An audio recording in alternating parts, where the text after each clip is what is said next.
Beat podcast. The South by edition. Post South by Southwest. Oh my God. You haven't been working until I shut up. Let's be honest. Nah, I'm working before you got here. No. You didn't kick it in high gear until I got here. Got a badge this year, right? You know who didn't get a badge? Did you get a badge, sir? You got an artist wristband? Do you have a bag though? Can you get an artist band? All right, I'm gonna go to artist band and pick up the bag. Do you have a bag? I'll be in the artist village. I'll be back. Anyway, as you can see, he sounds like, I don't even know what she sounds like. Sound like a anorexic Cookie Monster. Why you gotta be anorexic? Because the real Cookie Monster voice is way more. I was like, why he gotta have an eating disorder? I sound like a light-skinned Dikembe Mutombo. Ooh. Yes, he does. No. What day did you get here? Thursday. It's all a blur. But why is it all a blur? Were you drunk? That sounds like so long ago. Oh, okay. I didn't really drink until the last few nights because I knew it was going to be a long week. Yeah. And then Thursday, you got here. Yay, and your life changed for the better. No, we worked. I put your ass to work on Thursday.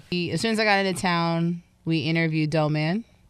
Doe Man. At Rio. Who had just did the show the night before. And he's dope. That was my first time meeting him, but I had been hearing about him for a while. And then we went to interview Megan Thee Stallion. It's me, Megan the motherfucking Stallion. Oh my God, and we out here at South by Southwest getting live. Real hot girl shit. Megan Thee Stallion. At her hotel, which was dope. Then we went to, what was after that? We went to eat because some people canceled. Right. What was that? Like I said, it's all a blur. What was Thursday night? Revolt. Yes. That was all the same day? Yeah, it was all the same day. I told you I put his ass to work when I got here. Day.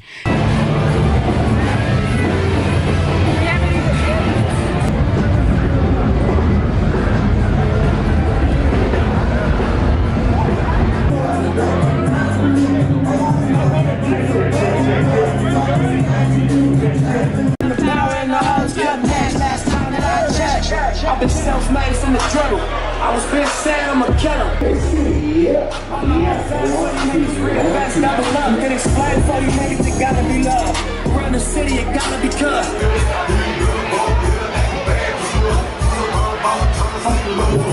When we got to Revolt, we got in. I'm sorry, I don't remember who was on stage, but I remember they gave me the signal like this is the last song. Yeah. So I go over, unfold my computer, and all the sound goes off. Then I see the flashlight coming from the back. I'm like, the cops. What are they talking about? So mad awkward silence in the club for a little while. Yeah. That they made everybody leave the club and re-enter so they could get the correct count. Yeah. And it will be a longer wait if we do not cooperate. What? You can take your Austin police officers right there. Listen. We want you guys to see the amazing.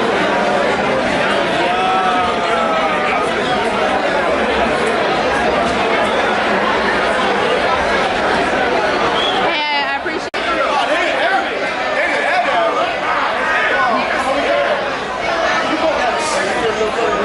Your set, by the way, when people were coming back in, was dope because that's what like got people hype. Like when I feel like at that point I couldn't have done no wrong because they were.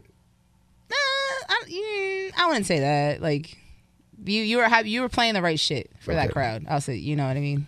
So I feel like they were just excited to be like back in and have music on. Nah, because even some performances they were just like before. So he tried to like downplay his shit. I think you actually do this just to fish for compliments for me.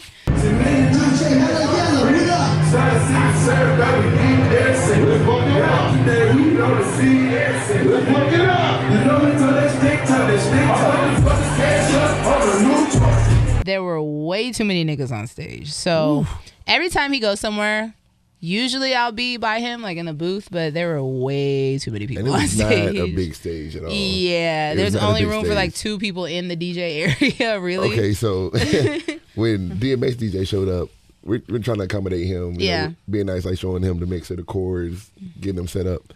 And I'm trying to like step out the way, and I stepped all the way off the stage. And then he into a hole. And then he blamed it on me. But no, it was a piece of wood covering a hole. But so many people were going through there, it got kicked out the way. So I stepped in the hole. I was all the way, one leg all the way up to my thigh was under the stage. So somebody had to like grab me under my arms and like pick you up. I didn't see that because by that time I was already sitting on the side of the stage because I was like over it. If the main cam caught it, you would just see my head and then. So after all that, DMX does come out. Yeah. I want to say that DMX looked great. He looked healthy. Because you've seen him when he didn't look so much. He looked coherent. He looked sober. He did. I'm just really happy about that. That was my first time seeing DMX.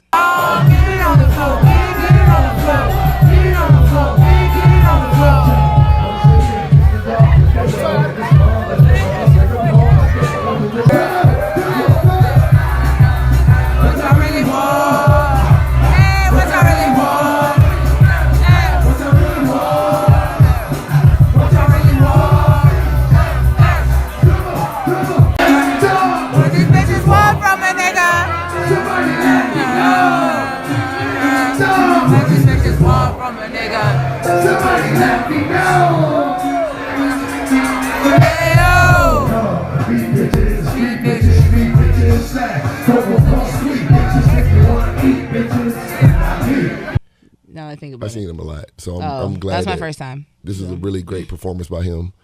And about what's like the fourth or fifth song, he just like starts looking around everywhere. I'm like, what's going on? Like, is he looking for a friend or something? Yeah. He finds the highest speaker he can find, which happens to be next to me, and jumps on top of it to do Rough Riders Anthem.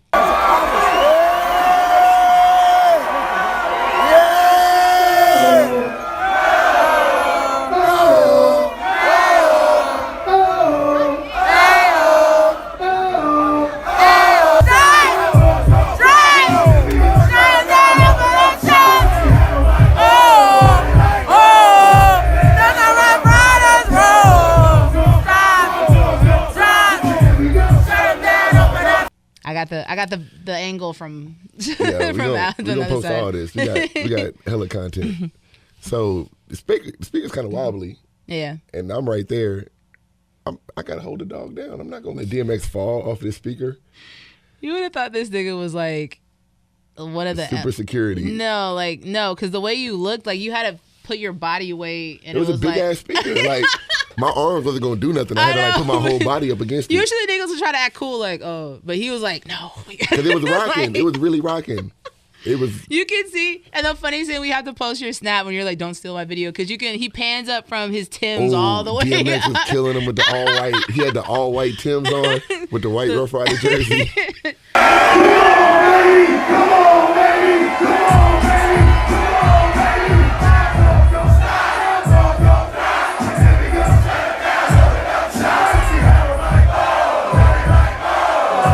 We skipped the whole Goody Mob showing up. Oh shit, we did. So as I'm DJing between the last act and DMX, oh yeah, everybody's like looking into the VIP. Yeah. And we look over and you can't miss CeeLo Green big tattooed head over there. And then you look again and it's Big Boy pops up. Yeah. And look again and it's Sleepy Brown. So we had to do a whole Dungeon Family Outcast set. And that sent the club into. Once again, from where I was standing, I couldn't see, so I didn't know who was DJing. I thought it was like, because I heard Holiday on the mic, so I thought it was Holiday. What you say? You can find me in the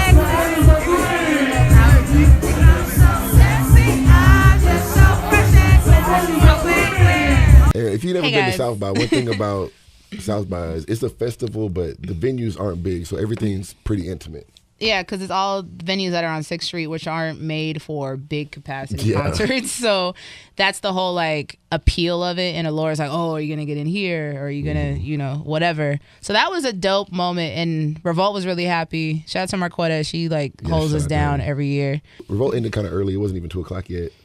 We dipped out real quick. And Mills would be so mad if I don't mention this. We snuck out, and he I don't know how deep we want to go into it, but when he's DJing, he's like, yo, see if we can go to Megan's hot girl party. I was already thinking about the next move. Like we said, we were with Megan earlier, but we didn't get the address to the party while we were with her. But you had a DJ, and I didn't know if you had to stay. Yeah, I know we were going to have time to make it. So then everyone starts coming up like, what y'all doing? What y'all getting into? We're like, oh, we just gonna head to a party. Like, we're just gonna head over, kick back. And so we got the address, went there. It's already packed. It's alive.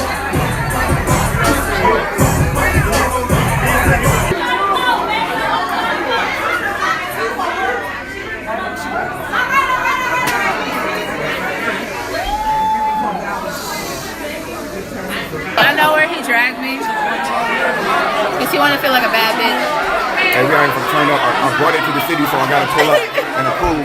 So he brings me to a hot girl party. He wants to be a bad bitch, but Megan's hot girl hottie party, ATX. Yeah, and that he put in motion. He gave her the idea. Okay, let's talk about that. So if y'all watched the whole interview, the first time I linked up with Megan, we were talking about she just had the LA hottie party during the Grammys. Mm-hmm. So I was like, "Where's the next one?" And I just threw it out there, South by Southwest. All of your fans are going to be here. And you can see the little light bulb go on. She was like, that's right. Yeah. So it finally happened. So you got the footage. Let's just drop it right here. I did one thing. I did one thing for the culture. One thing for the culture. But after we went there and we started posting snaps, everybody was like, y'all fucking went to the hot girl party. It didn't invite us. I'm mad. Like, sorry. I was like, bro, we was there for like 25 minutes. We were there for like, 25, 30 minutes. And we were told not to bring people. So yeah, because it wasn't even 2 o'clock yet. And after 2 o'clock, when everything closed, more people kept pulling up. And I was like, yo. It's getting hot out here. It ain't enough room for exactly. Room. So we just had to, move in silence okay, so for that. Friday, we started off. Did we do breakfast? We didn't do breakfast Friday, did we? I caught the end of the Sway in the Morning show. Quick interview with Sway for without me.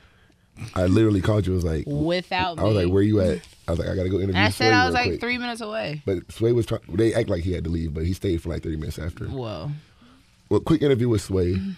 St. John pulled up. He was already on his third edible. Yeah. I just wanted to see how that ended. How it kicks in. Yeah. And then we set up shop at a spot I'm not gonna name. 2 spots. Well, no, there's only one we actually. The first spot we were waiting on our next interview to pull up. Yeah. But then we got kicked out, so we literally went outside on the street.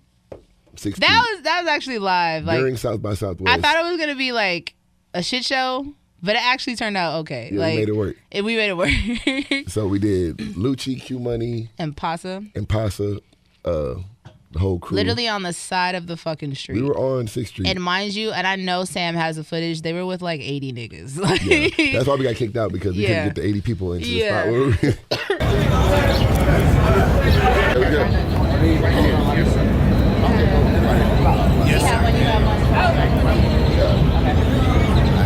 I love when I have to make some kind of segment where niggas show off the jewelry. She be pocket watching. I do. I started with Boss and George. What happened to Fake Watch Buster on Instagram? Did somebody? I don't know. You remember that page? Yeah. Somebody probably beat him up. It's like, oh, for real? Or he turned into like academics or some shit. It's probably academics. It's probably academics. Like, it most likely was academics. That's funny. So shout out to Troy Marshall. If you don't know who he is, he's like the godfather that no one knows, but you need to know because he's the plug. Good dude. He brought in light skinned Keisha so that we did her like back to back after they left. Keisha was on 10. She was funny. She was funny. If she would have been at the Hottie party, man, it would have. But she didn't get in town in time. Yeah. That's how we gonna start off. That's the energy. That's the energy. I am in the streets. I am the streets. And if you don't know me, you ain't part of the streets. We're gonna do a little experiment where we walk down 6 and see how often he gets stopped. This is the Can't Even Roll in Peace challenge. Right? And then Rio. What time you going to Rio? Roll in Peace. Everybody notice me. You gotta come. What up? What's up, Blake? Hey, man. And roll in peace. I'll be watching with his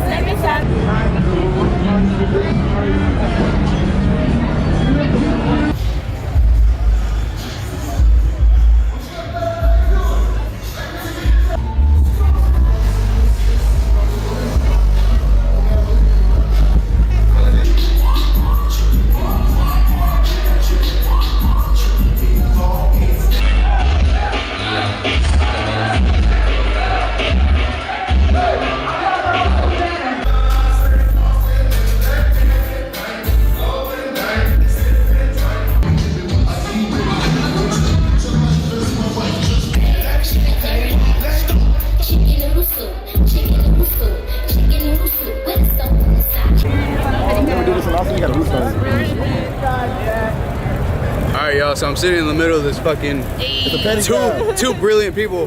I swear I'm an adult. I'm not a little kid. You didn't really come to Austin if you didn't take a pedicab ride. And so Saturday. What do we start off with?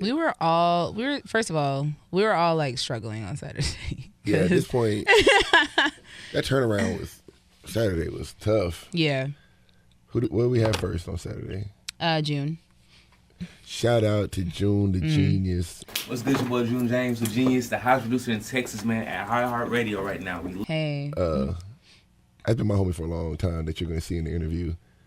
Producer of Every Day We Live. Yeah. What's up? First Lucci song. Boss Life. Yosemite. Yeah. Pimp by Young Nation. Really good dude. Really dope interview. Whew. Hennything Fest. At least for the time we were there, it was like getting started. So yeah, we were there. I was on the third set. Yeah. So it was around 4 or 5 o'clock. People were just pulling up, and they came in. They got food. It didn't really get turned up to like the last hour of my set. Mm-hmm. And then Chose came. And took it up a level. Chose is being ignorant as all hell. Yeah. That's him. Yeah, Chose turned it up even more.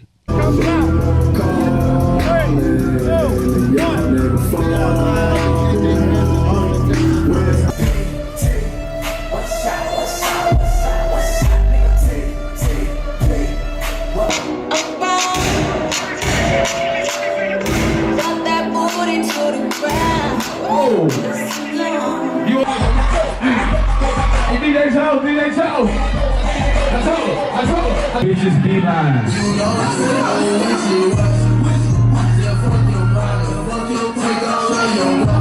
Don't lie to me now. You know these. And then we had to leave. And we left like right before sundown, and it was like 500 people in line. So I know it got really stupid after that. Yeah, and we were like, it's gonna get real ratchet in here. A lot of Henny drinking. Because think about it, by the time we left, the early crowd had been there for like 4 had been drinking Henny for a few hours, and then the people coming in, they're like ready to get turned up. They're fidgety because they've been in line. Mm-hmm. Like, I want to shout out to them though, Jordan, everybody that put that on, because it was really dope to see so many beautiful black people together and drinking Henny and no incidents. What you say about 2,500 people out there? My one weakness in life is like guesstimating. Yeah, I'll be in the club, so I like. Yeah, but like my one, when people are like, "How many people?" I'm like, I don't know. About like 25, somewhere between 25 and 3,500 people out there, beautiful black people. It was beautiful because there were no issues. Yeah, there were no issues. Nobody was being ignorant. Security was cool. People were eating, having fun, drinking, dancing, like. To think about it, for it to be Austin and during South by Southwest, and they're all like, that actually was like some goat shit. But after that, Juice, the 7th annual. Yes. Ooh, that was a great party. Juice was a great party. You know who had the best? Actually, everybody had dope sets. Everybody was dope. I'm biased because, yeah, I promote you all the time. But Wonder set was really dope, but I think a lot of it went over people's heads. Because you have to be really in the culture. He was so dope that like they didn't catch what was happening. Well, part of it is that the venue that it's at, and people come there all the time. It's saying, yeah, true. Yeah, so they just wander and like, oh, what's going on back here? So like not everyone are like hip hop heads and students of the culture. I'm glad it's not on 6th Street anymore though.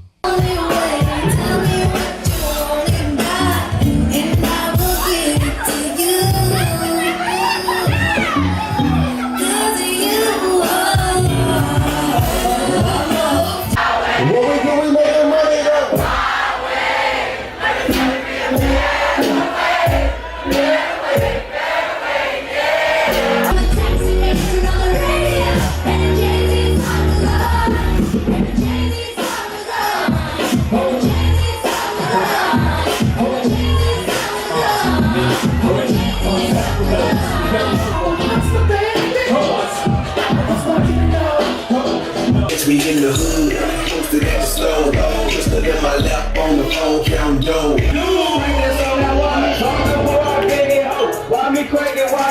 And Steph for putting it on. Yeah. And Ashley for hosting.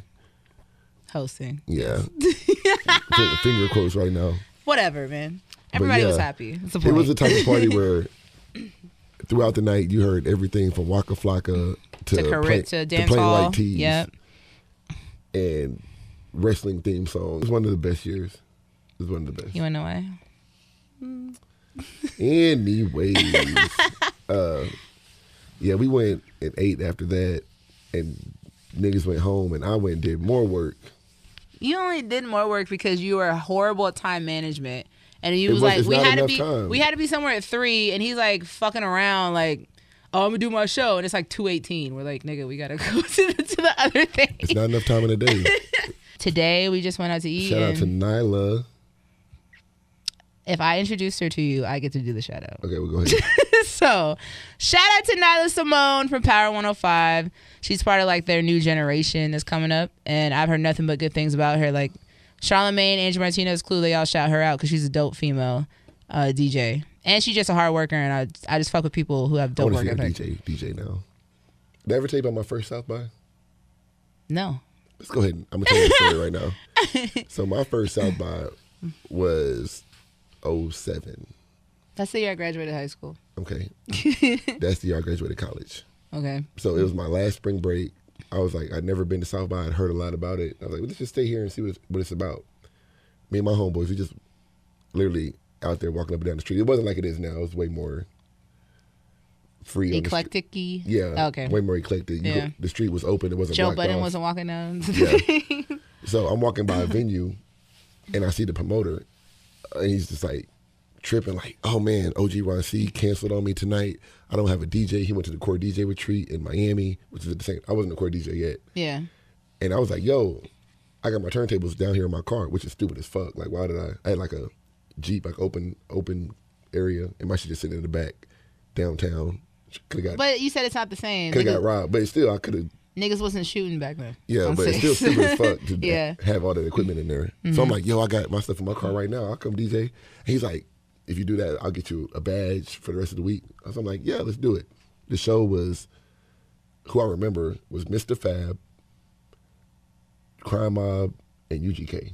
So 07. It's so 2007. And that was Pimp C's last show in Austin. Yeah. I mean, my first South by story is not that interesting. So it was 2016 because that was the first year I lived here. Mm-hmm. And if you don't live in Texas, you don't know what the fuck South by is. Like in music, at least, you're like, oh, it's a thing that goes on in Austin, and like people are just there, but like we don't really know the capacity of what it is. Mm-hmm. So people think it's like a regular festival, like Coachella or whatever. They think it's that, but then you get like confused when you see like film and shit, and you're like, what? What's going on? It's way more businessy. Yeah, like nothing like notable happened my first year except the Woodies. That's why I was so attached to it, because that was the year my homie came and he was with Kaylani, so I was just mobbing with Kaylani. One of my other top... That's where all the good shows used to be. Yeah, one of my other top highlights was they did the Mass Appeal of the Barbecue there one year. And that was the year, guess who I met? Nas and Dave East. And who started this whole stand ship off with Dave East. And Joe Budden randomly like hugged me and like whispered like affirming positive things in my ear. I'm was like, doing that when I was he was like, you know how people, they don't say hi, they say peace? Like he was like, peace, you know, God has brought you here. And I was like, it's a weird time, bro. Like, and it's before the podcast was popping. A lot of people think music is going down. Yeah. If it is, Interactive Week is still going up. Like, yeah. It's really a thing. Hey guys, welcome to our channel. I cannot get over it. But anyway, this Beat to Beats. This was South by recap. Make sure to like and subscribe. Follow us on Twitter at IG. Ashley with 2 E's on there. DJ Hella Yella everywhere. Instagram, Snapchat, Christian Mingle, Black Planet, Mahente. If you can find his Black Planet, I will give you like $100. Okay? I will too, because I need to kill that Throwback Thursday. Until then, like and subscribe. This Beat to Beat.